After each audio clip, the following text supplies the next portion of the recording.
Olá, boa noite. A célebre frase que diz que as palavras têm poder guarda muito mais verdade do que pode imaginar a sabedoria popular. As palavras guardam o sentido da história que nos liga como cidadãos e dá forma à sociedade. Veja só, é mais ou menos assim. O que vem à sua cabeça quando você vê essa palavra aqui? União. Eu não gosto dessa palavra, porque só dá destruição no nosso país. Tipo, eu apoio. Só não vou porque minha mãe não deixa. Falta de cuidado, né? A gente não cuida bastante, ou pelo menos o tanto que deveria. É quase extinta já, né? Vem a passos largos aí a extinção da natureza. E esta palavra?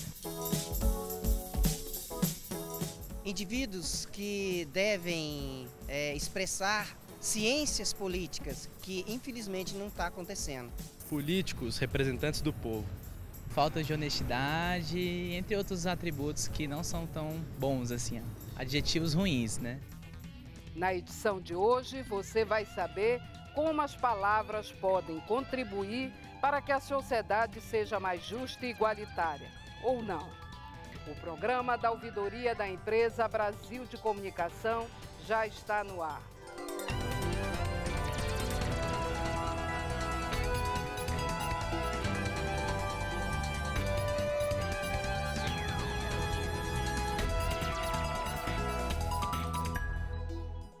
O programa de hoje cumpre a função de contribuir para a formação da consciência crítica do cidadão.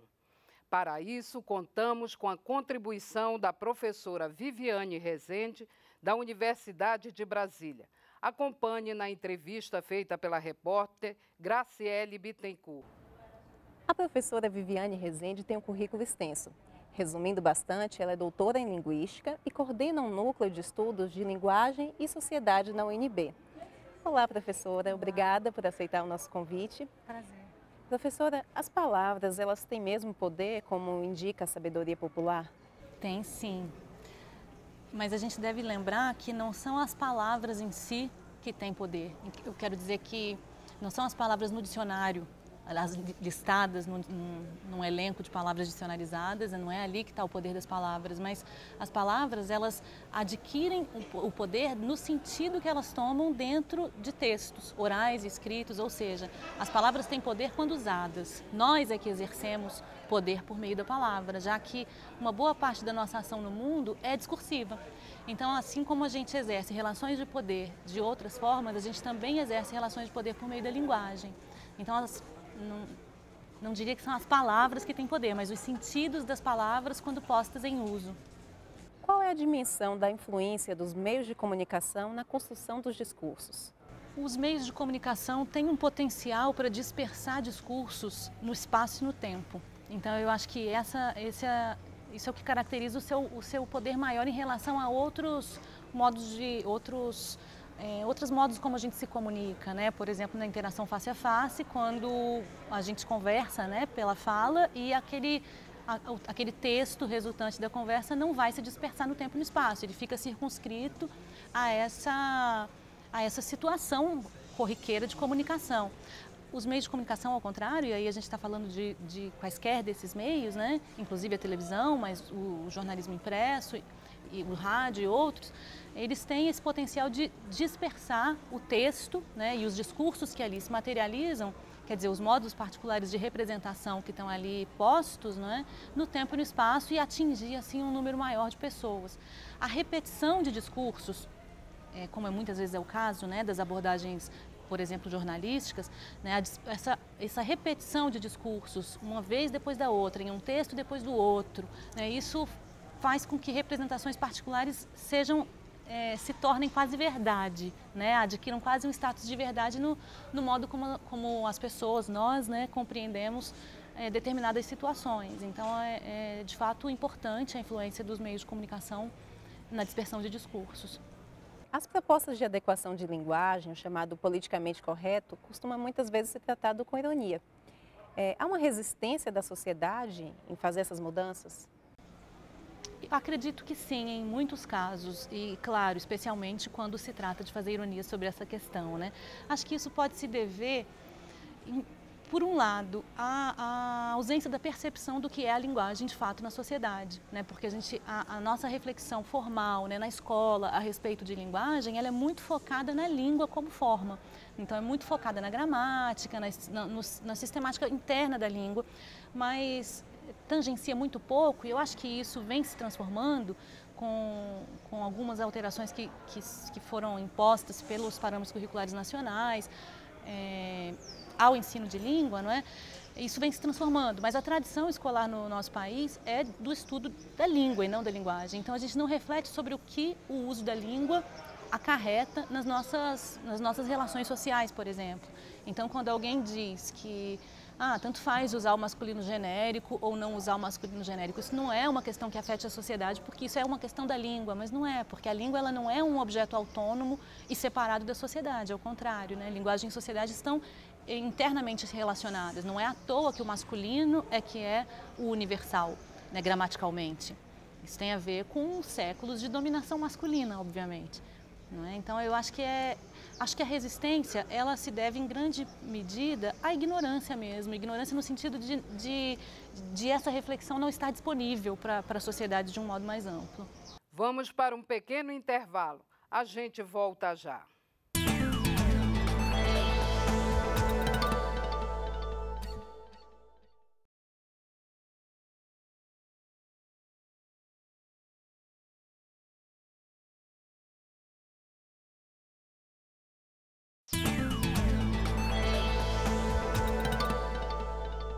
Estamos de volta e o assunto é a influência da linguagem da mídia sobre a sociedade. Nossa entrevistada é a professora e pesquisadora Viviane Rezende, da Universidade de Brasília. Viviane, na sua opinião, qual é o papel que o jornalismo pode desempenhar na qualificação dos discursos da sociedade? Eu acho que o jornalismo deveria talvez ou ter mais consciência do poder da sua representação ou ser mais responsável em relação a esse poder. Eu acho que isso depende de cada caso, né? Penso que é importante reconhecer o que a dispersão de discursos particulares, de modos particulares de representação, de eventos, de fatos, né, na sociedade, o que a dispersão desses discursos particulares pode resultar para a compreensão dos problemas sociais que a gente enfrenta, atentando para o modo para os sentidos que são colocados nos textos, né? Atentando para os papéis, por exemplo, que são atribuídos aos grupos sociais, nas representações. Às vezes, determinados grupos sociais são representados como simplesmente não agindo no mundo, simplesmente existindo, né? E eu acho que isso é um cuidado que o jornalismo deveria ter. Na verdade, o jornalismo ele acaba reforçando esses papéis e acaba sedimentando preconceitos de algum modo. Isso, né? é isso. Mas eu não penso que isso seja um resultado de uma ação inconsciente. Eu penso que muitas vezes é ação estratégica. A gente não deve esquecer que as empresas de mídia são empresas, antes de tudo, e que, portanto, atendem a interesses particulares. Não é? Então, eu penso que a questão é um pouco mais complexa que isso, né? Porque se fosse só uma questão de saber como fazer, não é? Isso seria fácil, instruir e resolver. Mas a questão é que esse agir discursivo, ele é muitas vezes estratégico. Então eu represento grupos sociais da forma como faço, porque isso é estrategicamente interessante para os grupos que eu represento como uma instância de poder, tal como é a mídia, né? Então eu acho que nem sempre se trata de opções inconscientes. Acho que muitas vezes, pelo contrário, se trata de opções, de escolhas estratégicas. É o caso daquela velha dicotomia, né? De ocupar, invadir, né? Que a mídia está sempre em volta com essa questão. Uhum.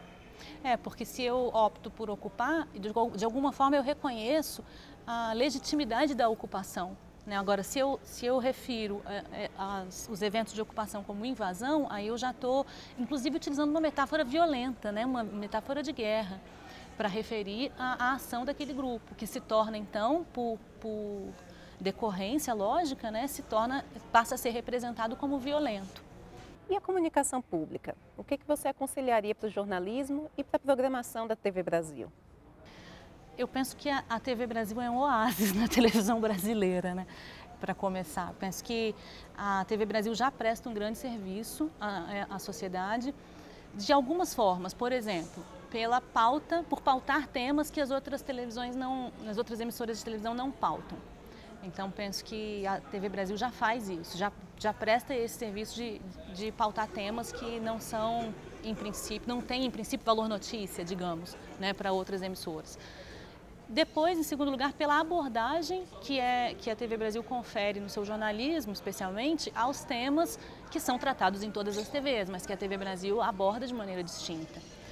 E ainda, em terceiro lugar, no que se refere à possibilidade de conteúdos oriundos de regiões do país fora do eixo Rio-São Paulo serem veiculadas para todo o país, o que me parece também tem sido uma tônica nessa programação. Eu penso que as TVs todas, inclusive a pública também, deveriam se pautar em termos de políticas de representação no que demandam os movimentos da sociedade. Então, os grupos sociais, eles têm demandas para sua representação, o que mostra que os grupos organizados já têm consciência das consequências dos modos como são representados, especialmente na mídia, para os modos como a sociedade vai interpretar e reconhecer o papel desses grupos.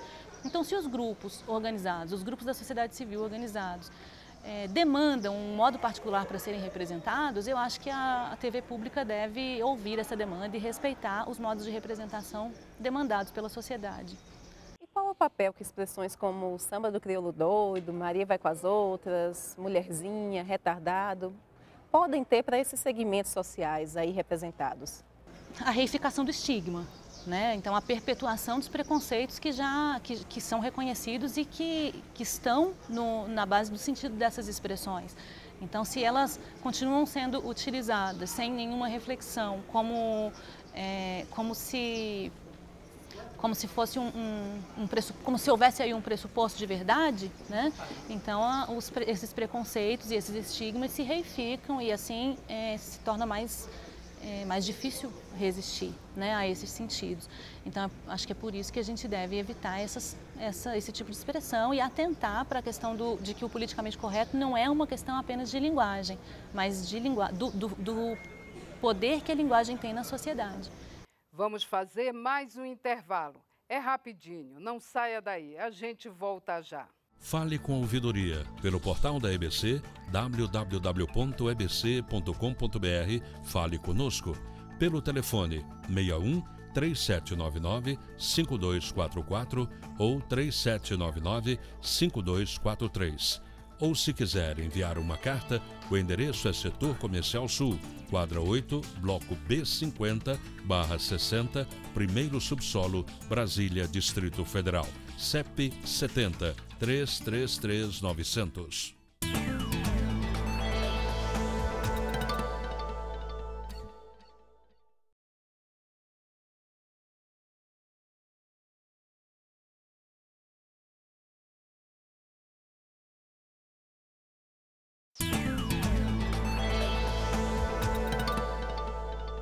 Estamos de volta. Continue acompanhando a entrevista que fala sobre mídia e linguagem na construção social da realidade. O foco principal da sua pesquisa é a população em situação de rua. Como é que a senhora vê a forma como o jornalismo tem retratado essa questão?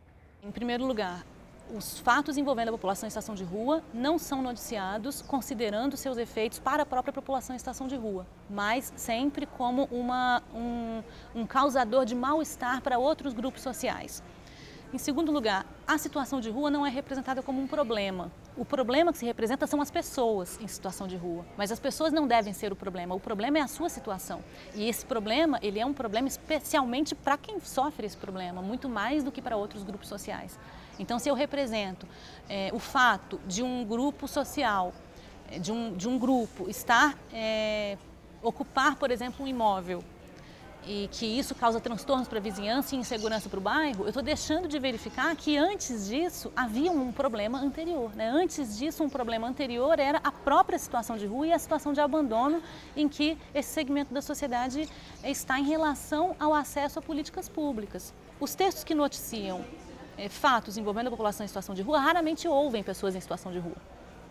Então, quem é que vai falar sobre a situação de rua? É a polícia, né? São os moradores locais. Então, normalmente, se é um caso como esse de ocupação, como um texto que eu já analisei antes, as vozes que vão aparecer são as vozes das pessoas que ali vivem, que se sentem incomodadas com a presença da população, das pessoas em situação de rua no local, e a polícia. Mas as pessoas em situação de rua nunca são ouvidas para falar a respeito das violências que sofrem. Que sugestões você daria para os jornalistas para que a forma como eles retratam a realidade possa contribuir também para gerar mudanças positivas? Um problema é o estabelecimento de relações causais. Quando se noticia um fato, é muito frequente que o fato seja noticiado como se ele estivesse desvinculado de outras questões da sociedade. E a gente chama isso de lógica de aparências, né? Então, as notícias que representam fatos pela lógica de aparências não estabelecem relações causais entre problemas sociais diversos. A gente sabe que as coisas estão relacionadas, né? Os problemas sociais, os fatos, eles não acontecem isolados. Então, uma forma de evitar é pensar, a minha matéria, ela mostra as relações causais entre o fato específico que eu noticio e outros que lhe são causa, né? Então, esse problema social que eu estou aqui descrevendo numa narrativa jornalística, esse fato está sendo associado às suas causas e aos outros problemas que lhe acarretam, não é? Então, eu acho que essa é uma preocupação que deveria ser presente no momento de noticiar. Uma última pergunta. De que modo mudar o discurso pode contribuir também para mudar a realidade? A gente diz em análise de discurso crítica que o discurso funciona na sociedade de 3 principais maneiras, como modos de agir, como modos de representar e como modos de identificar. Mas o interessante é que a ação, representação e identificação não estão isoladas entre si, ao contrário, elas se influenciam mutuamente. Se há uma mudança discursiva, essa mudança discursiva acarreta um modo diferente de me identificar, de me relacionar com as questões sociais que me cercam. Então, a mudança discursiva, sem dúvida, tem efeito na sociedade, mas é claro que isso não acontece de uma hora para outra. Certo, professora, muito obrigada por suas contribuições, muito obrigada por sua participação aqui no programa O Público na TV. Foi um prazer. Por hoje é só. Agradecemos à professora Viviane Rezende pela contribuição e a você pela audiência. Na próxima quinta-feira estaremos de volta. Uma boa noite e até lá.